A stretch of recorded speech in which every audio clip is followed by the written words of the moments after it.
दोस्तों, बहुत समय पहले की बात है। किसी नगरी में एक युवक रहा करता था। वह युवक बहुत ही शर्मीला था। वह इतना शर्मीला था कि जब भी उसके सामने कोई नया व्यक्ति आ खड़ा होता तो वह उससे बात तक नहीं करता था।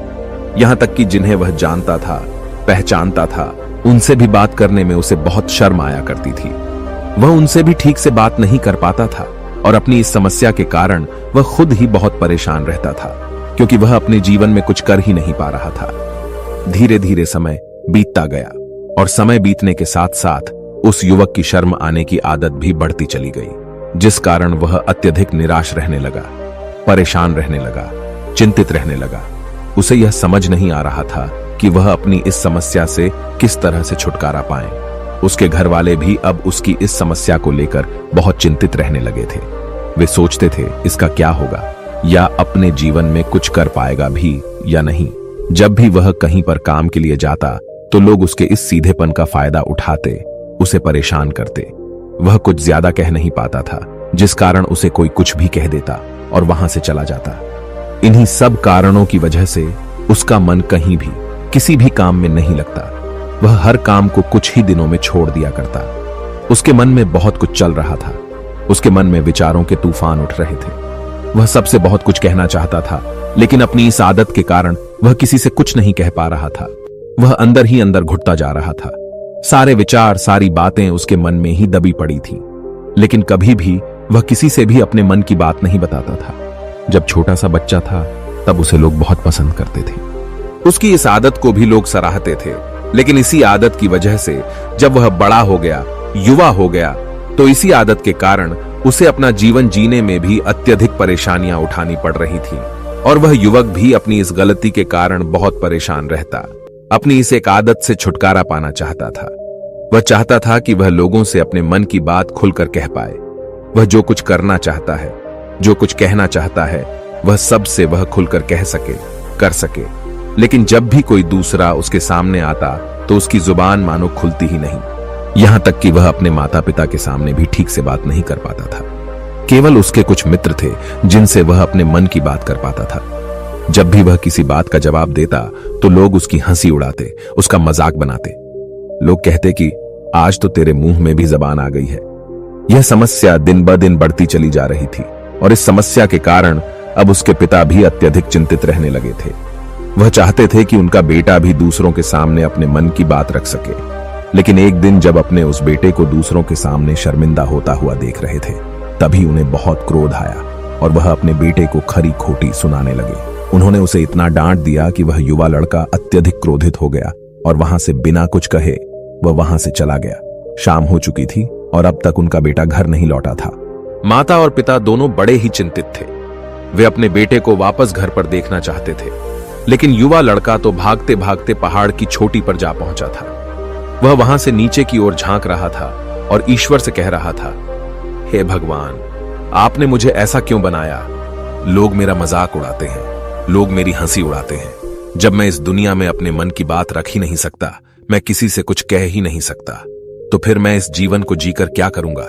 जब भी मैं किसी से कुछ कहने की कोशिश करता हूं तो लोग मेरा मजाक बनाते हैं, मेरी हंसी उड़ाते हैं। यहां तक कि वह मुझसे कुछ भी कहकर चले जाते हैं और मैं उनका जवाब नहीं दे पाता। ऐसा जीवन जीकर मुझे क्या मिलेगा? इसलिए मैं तेरे पास आ रहा हूं। इतना कहकर जैसे ही वह युवक कूदने की तैयारी कर रहा था कि तभी पीछे से आवाज सुनाई पड़ी, बेटा, जान देना तो बहुत आसान है, लेकिन इस जान को तुम वापस नहीं पा सकोगे। जैसे ही यह आवाज उसके कानों में पड़ी, वह पीछे मुड़कर देखने लगा। उसने जैसे ही पीछे मुड़कर देखा, उसने पाया कि एक बौद्ध भिक्षु उसके पीछे खड़े हैं। उन्हें देखकर वह डर सा गया और अपने कदम पीछे खींच लिए और चुपचाप वहां पर खड़ा हो गया। अपनी आदत के कारण वह उनसे कुछ कह नहीं पा रहा था। तभी बौद्ध भिक्षु उस युवक से कहते हैं, बेटा, क्या बात है? आखिर तुम यहां पर क्या कर रहे हो और तुम अपने इस जीवन को क्यों समाप्त करना चाहते हो? यह अनमोल जीवन बहुत कम लोगों को नसीब होता है और तुम्हें यह जीवन व्यर्थ लगता है।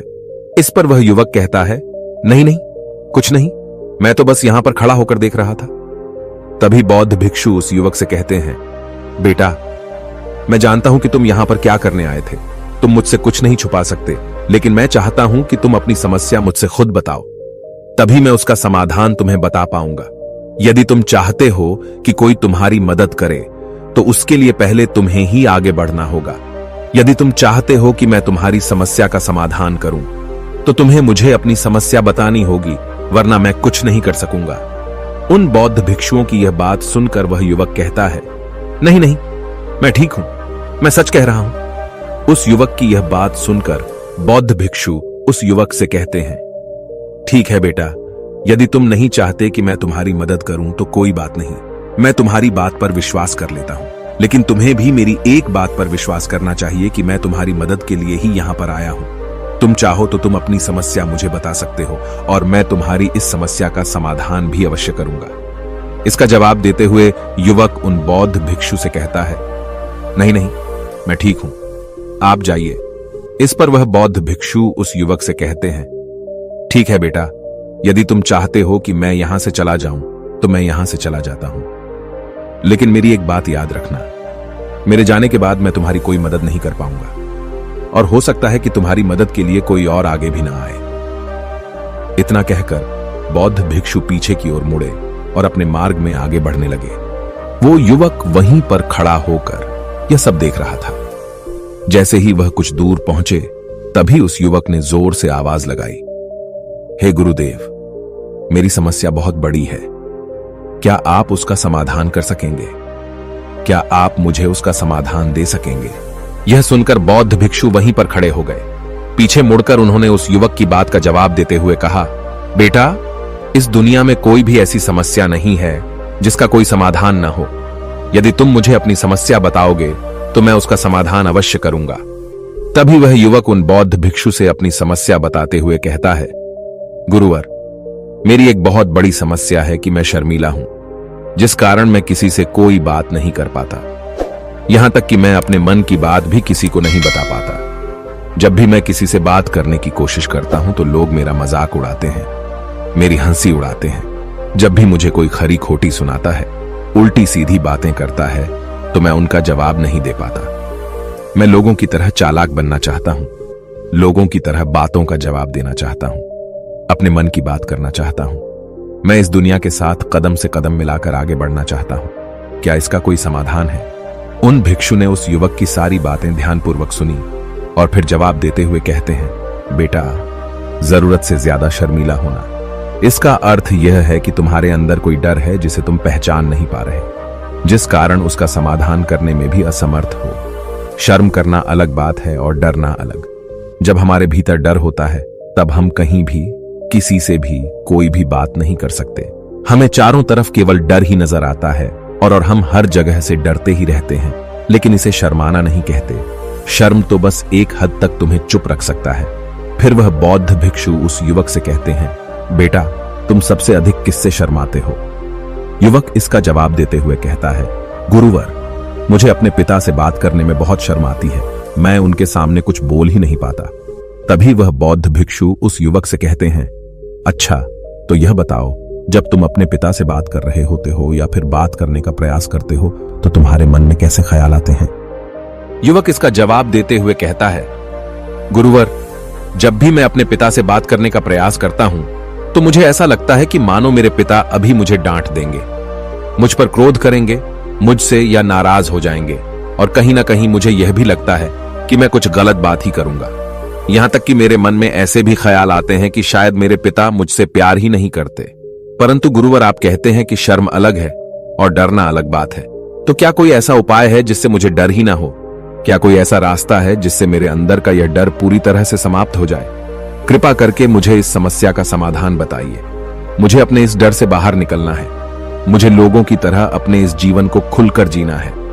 उस युवक की ये सारी बातें सुनकर बौद्ध भिक्षु उस युवक से कहते हैं, जाओ और अपने पिता से कहो कि मुझे कुछ काम करना है और उसके लिए मुझे आपसे कुछ धन चाहिए। यदि तुम उनसे धन मांगने में कामयाब हो गए तो मैं तुम्हें तुम्हारी समस्या का समाधान अवश्य बताऊंगा। वह युवक काफी घबरा गया। उसने उन गुरुवर से कहा, हे गुरुवर, मुझे यह कार्य न दीजिए, मैं उनसे कुछ नहीं कह पाता। उनके सामने तो मेरी बोलती तक बंद हो जाती है, मैं उनसे धन भला कैसे मांगूंगा? यह बात सुनकर बौद्ध भिक्षु उस युवक से कहते हैं, तब तो तुम्हारी समस्या का कोई भी समाधान नहीं है और न ही तुम कभी भी अपने जीवन को खुलकर जी पाओगे। यह बात सुनकर युवक उन भिक्षुओं से कहता है, गुरुवर, ऐसा न कहें, कृपा करके मुझे कोई और कार्य बताइए, कोई ऐसा कार्य जिससे मेरे अंदर का डर पूरी तरह से समाप्त हो जाए, कोई ऐसा समाधान बताइए। इसका जवाब देते हुए वह बौद्ध भिक्षु उस युवक से कहते हैं, बेटा, यदि तुम्हें अपने अंदर के डर को समाप्त करना है तो पहले तुम्हें मेरा यह कार्य करना होगा जो मैंने तुम्हें कहा है।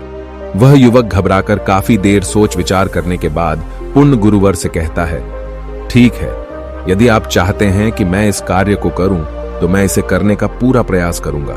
इतना कहकर वह युवक अपने घर लौट जाता है।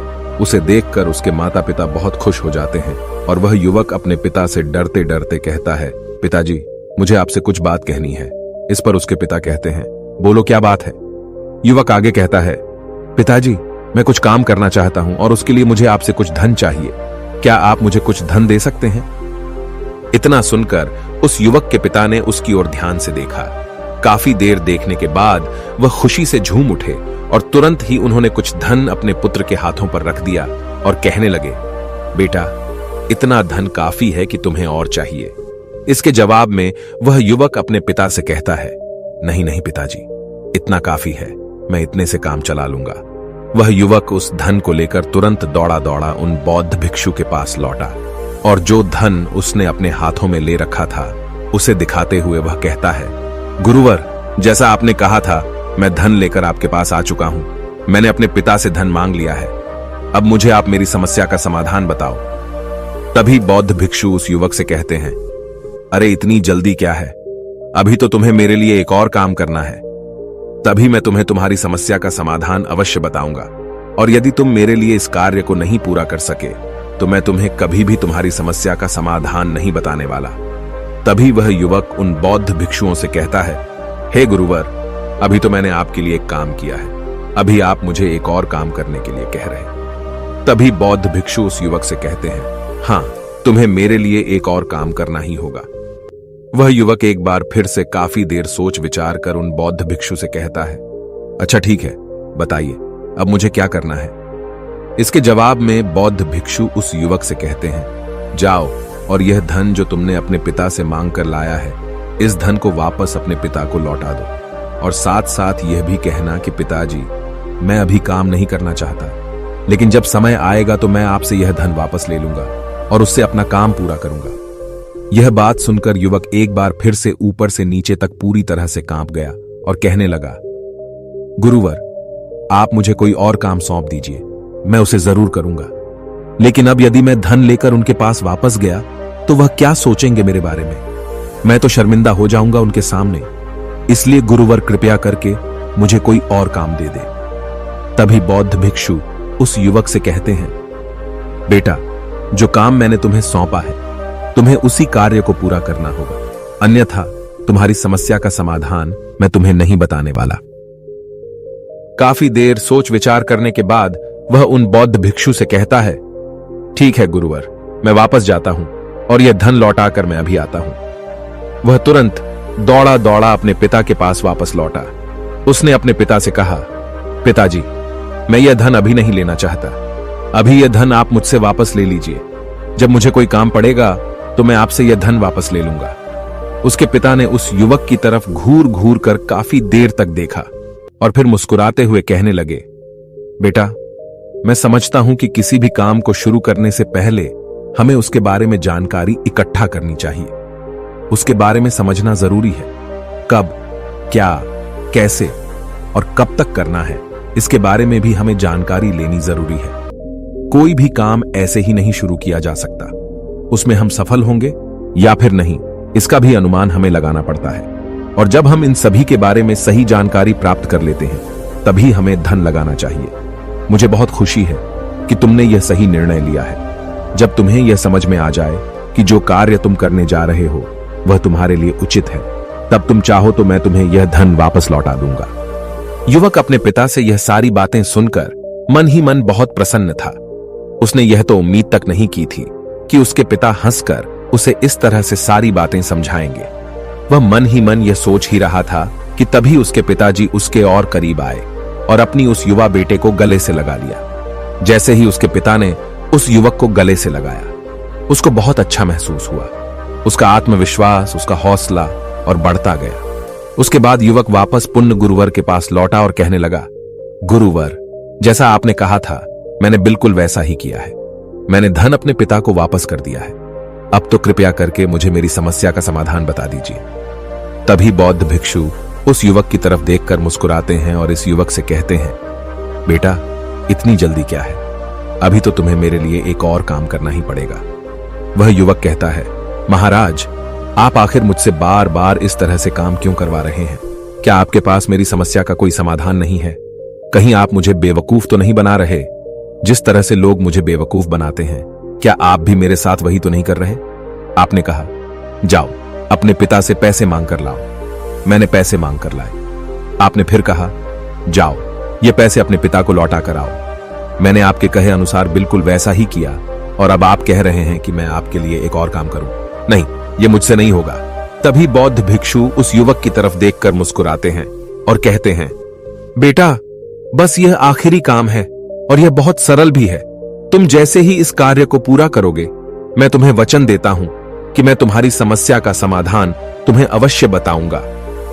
इस पर वह युवक फिर से एक बार सोच विचार करता है और उन बौद्ध भिक्षु से कहता है, ठीक है, लेकिन यह आखिरी काम जो मैं आपके लिए करूंगा, बताइए मुझे क्या करना है?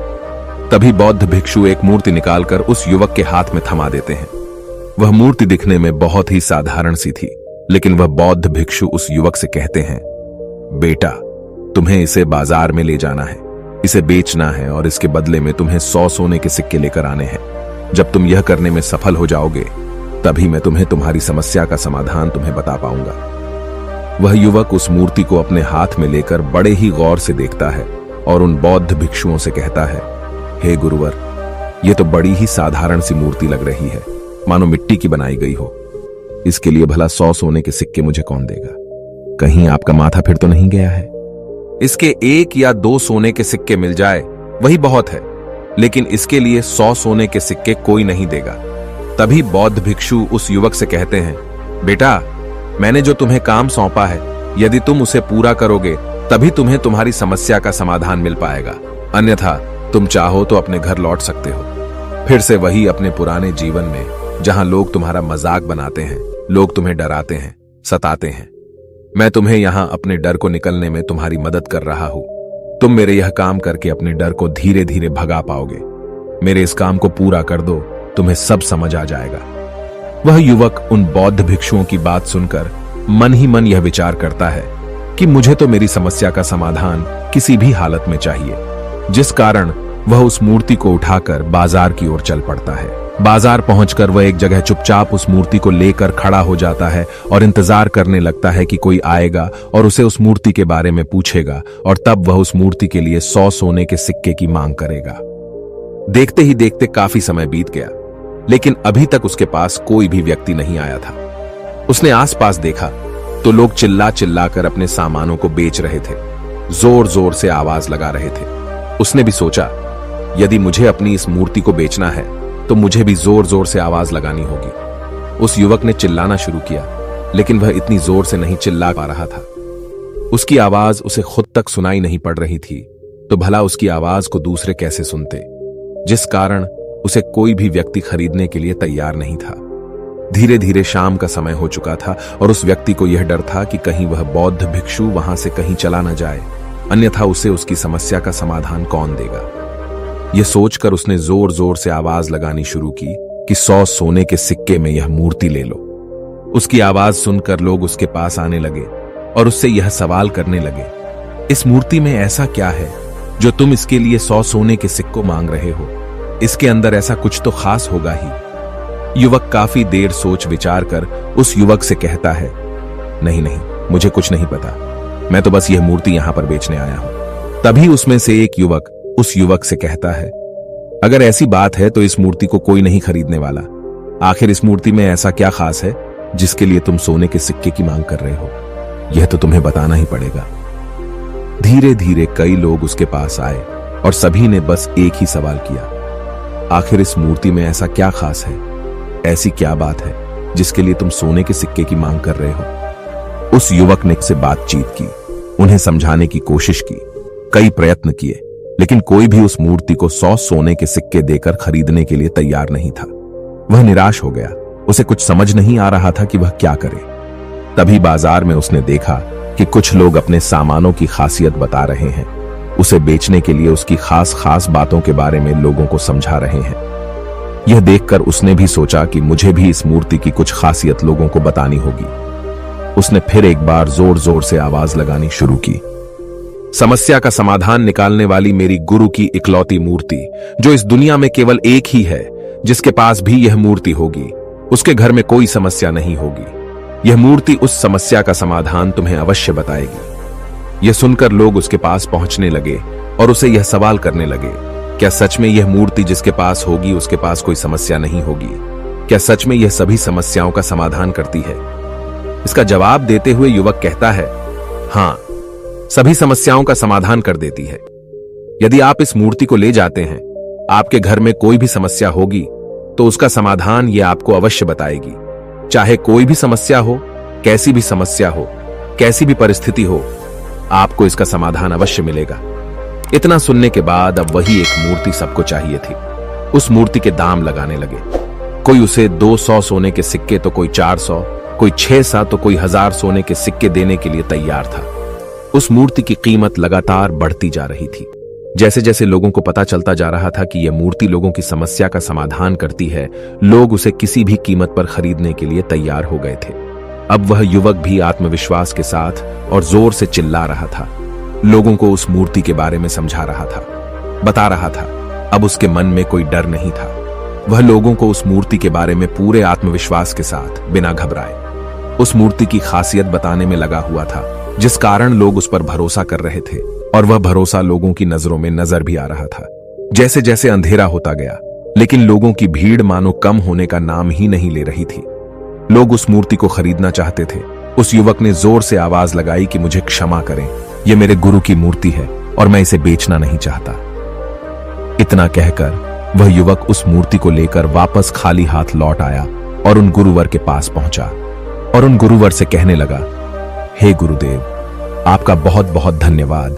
इस मूर्ति ने मेरी समस्या का समाधान कर दिया। मुझे समझ में आ गया कि मेरी क्या समस्या थी। हालांकि मैं इसे बेचकर सोने के सिक्के तो आपके लिए नहीं ला पाया, लेकिन मुझे मेरी समस्या का समाधान अवश्य मिल गया।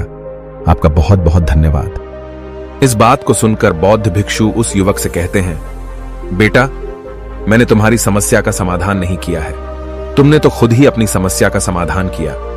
अपनी समस्या तुमने खुद ही सुलझाई है। तुम्हारे मन में हजारों सवाल थे। मैं यह करूंगा तो लोग क्या कहेंगे, मेरे बारे में क्या सोचेंगे? यदि मैं अपना मुंह खोलूंगा तो लोग मेरे पर हंसेंगे। यदि मैंने मुंह खोला तो मैं कुछ गलत ही करूंगा।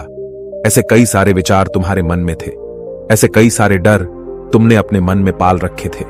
लेकिन जब इस मूर्ति के बेचने के दौरान तुमने उन हजारों लोगों का सामना किया, उनके सामने खुलकर अपनी बात रखी, उनके सामने खुलकर वह कहा जो तुम्हें कहना था, तो तुम्हारे मन का डर खुद खुद समाप्त हो गया।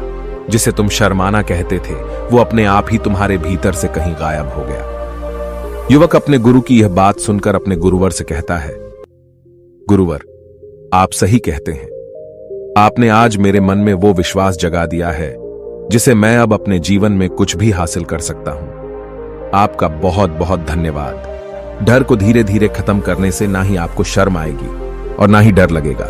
और जब आपके भीतर का डर हमेशा के लिए समाप्त हो जाएगा, तो आप अपने जीवन में जो भी कुछ करना चाहते हैं, जो भी कुछ पाना चाहते हैं, उसका रास्ता आपके लिए पूरी तरह से साफ हो जाएगा और आप अपने मार्ग पर तेजी से आगे की ओर बढ़ने में सक्षम भी हो जाएंगे। इसलिए लोग क्या कहते हैं, क्या कहेंगे, ये सब छोड़ दीजिए और खुद पर विश्वास कीजिए, क्योंकि आप ही हैं जो अपने इस डर का सामना कर सकते हैं। अगर आप किसी ऐसे व्यक्ति को जानते हैं जो हर वक्त शर्माता है या अपनी बात खुलकर लोगों के सामने नहीं रख पाता, तो ये वीडियो उनके साथ शेयर करना ना भूलें। दोस्तों, उम्मीद है कि आपने आज के इस वीडियो से जरूर कुछ न कुछ सीखा होगा। ऐसी ही ज्ञान से भरपूर कहानियां सुनने के लिए सब्सक्राइब करें।